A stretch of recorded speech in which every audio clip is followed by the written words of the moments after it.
place. And is awesome.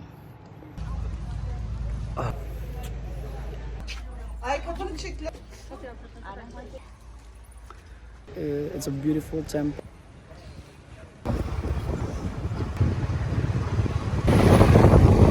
Angkor Wat Temple. Angkor Wat Temple.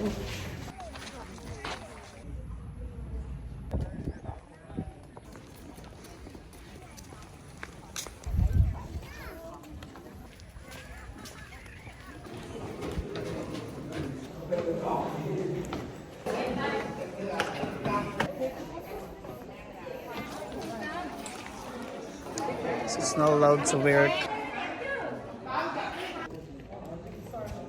they're upstairs.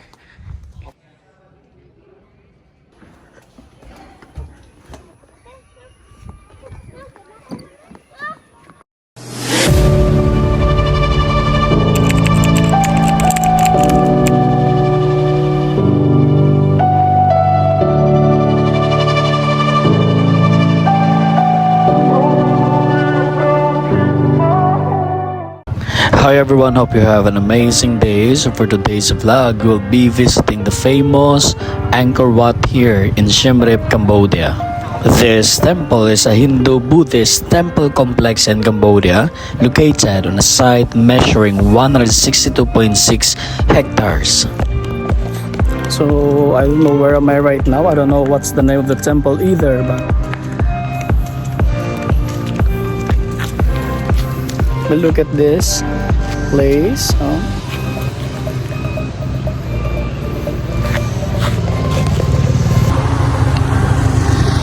it's beautiful.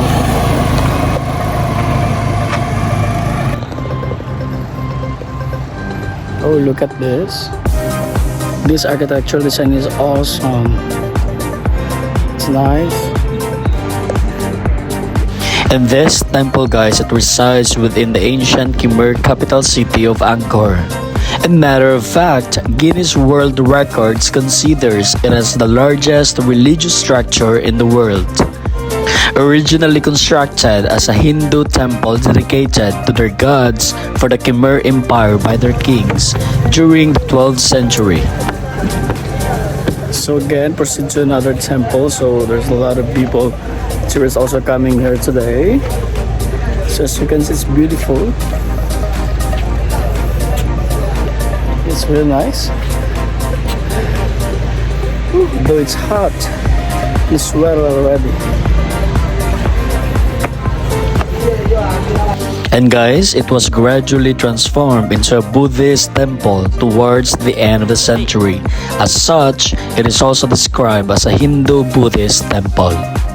Angkor Wat was built at the behest of the Khmer king in the early 12th century in Yasodhapura, the capital of the Khmer Empire, as a state temple and eventual mausoleum. It's almost 3 p.m. right now, and I'm about to go to Angkor Wat. That's the famous temple here in Siem Reap. A little bit sweaty because it's hot, but it's an awesome trip. At my back, it's a beautiful temple actually. It's really nice. So when you visit Cambodia, don't forget to drop by in Siem Reap. You will love it for sure. Angkor Wat combines two basic plans of Khmer temple architecture. We have the Temple Mountain and the later is Galleried Temple. It is designed to represent Mount Meru, home of the Devas in Hindu mythology. Within a moat more than 5 kilometers long and an outer wall of 3.6 kilometers long are 3 rectangular galleries, each raised above the next. So at the center of the temple stands a quincunx of towers. Unlike most Angkorian temples, Angkor Wat is oriented to the west. Scholars are divided as to the significance of this. And you know what, guys, this temple is admired for the grandeur and harmony of the architecture, its extensive bas-reliefs, and for the numerous devaras adorning its walls. The modern name Angkor Wat, alternatively Ngor Wat, means Temple City or City of Temples in Khmer. I'm so tired. I'm really tired. So that's Angkor Wat Temple. Welcome to Cambodia. So it's around 3:30 p.m. right now, and I just arrived here in Angkor Wat Temple. It's the famous temple here in Siem Reap area. So as you can see, it's every photos, to every marketing, digital advertisement, you can see this. So I will be presenting to you the one of the most beautiful tourist spot here in Cambodia. So as you can see, we need to walk for about 5 to 15 minutes, I guess, going to this temple. So a little bit hot. And guys, the history of this Angkor Wat lies 5.5 kilometers north of the modern town of Siem Reap, and a short distance south and slightly east of the previous capital, which was centered at Bap Phon. In an area of Cambodia where there is an essential group of ancient structures, it is the southernmost of Angkor's main sites. And guess what, guys? The construction of Angkor Wat took place over 28 years, from 1122 to 1150 CE, during the reign of their king. Towards the end of the 12th century, Angkor Wat gradually transformed from a Hindu center of worship to Buddhism, which continues to the present day.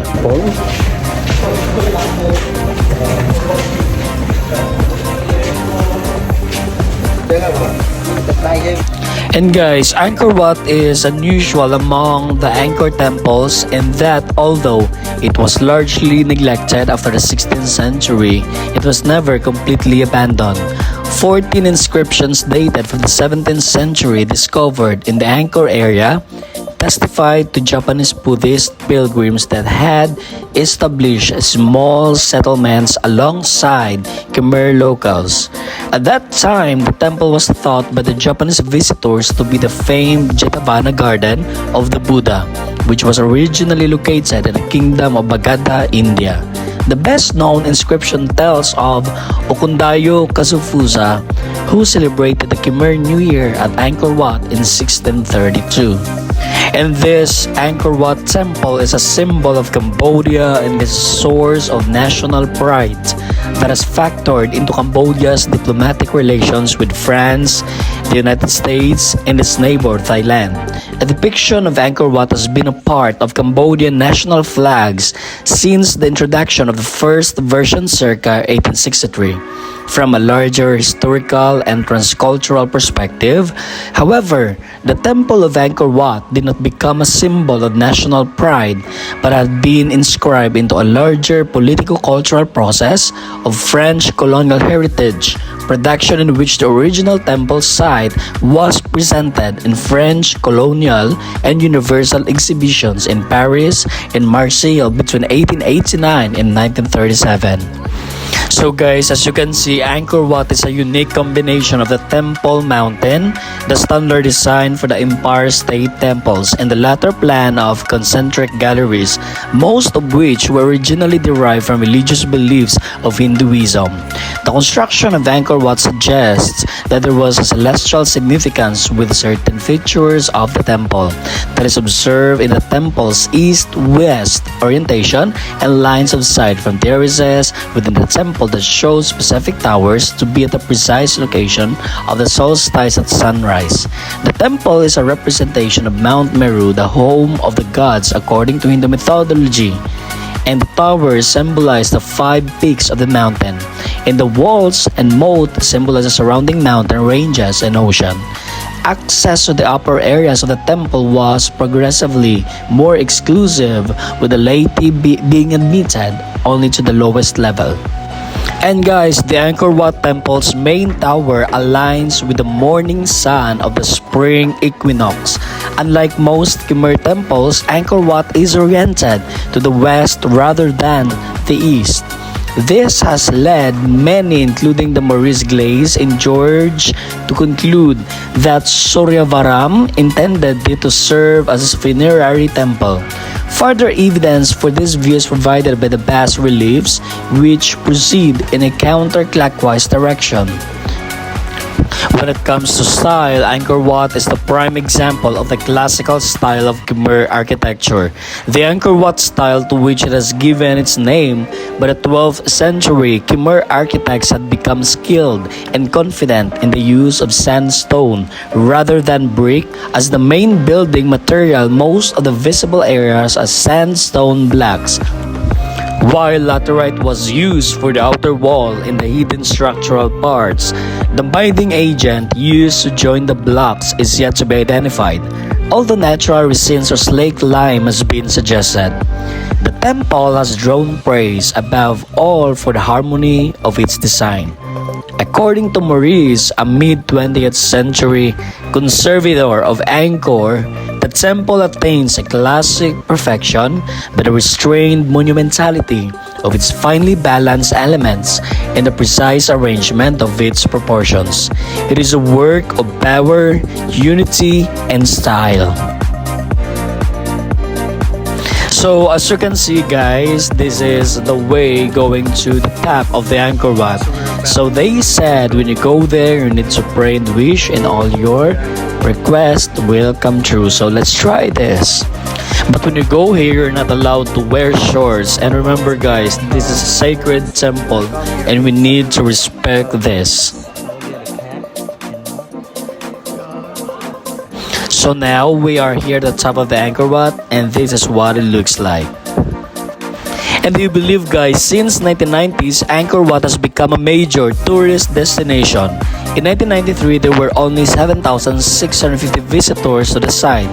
By 2004, government figures show that 561,000 foreign visitors had arrived in Siem Reap province that year, approximately 50% of all foreign tourists in Cambodia. The number reached over 1 million in 2007 and over 2 million by 2012. Most visited Angkor Wat, which received over 2 million foreign tourists in 2013 and 2.6 million by 2018. Here now in Angkor Wat. I went there upstairs. It's just my dream to come here, but yeah. And guys, you know, I am very happy that I came to this area or place. You know, I was amazed by the architectural design of the Angkor Wat, and I did some research about this historic place. You know, I am speechless. I can tell that this is very beautiful among the temples I've been, but the Cambodian Angkor Wat is different because this one is a very old temple. Let's see the sunset. Come on.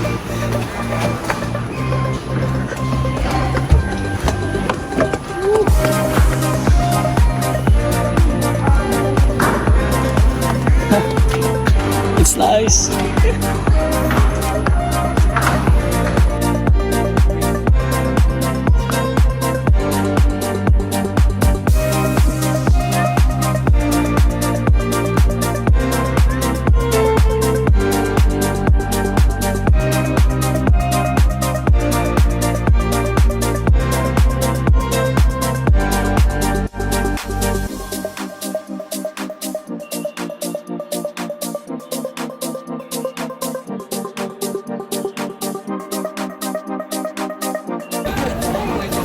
So, second day is here in Siem Reap. It seems I had a good day, best time of my life, and I got it. It's a blessing as well. And the heritage of this place are awesome. So don't forget to drop here if you go to Cambodia. You know, what I realize is sometimes you cannot appreciate life if you always set standards and everything. Here in Cambodia, what I learned is the simplicity of life. To have a good life and to make your life better. It's unusual to say that others, the way they think and the way their perspective in life is different, because we are unique as well. But I'm so happy and made me to realize Hi everyone, I hope you enjoyed my videos today regarding the Angkor Wat of Cambodia. Don't forget to like and subscribe for more food and travel vlog. See ya!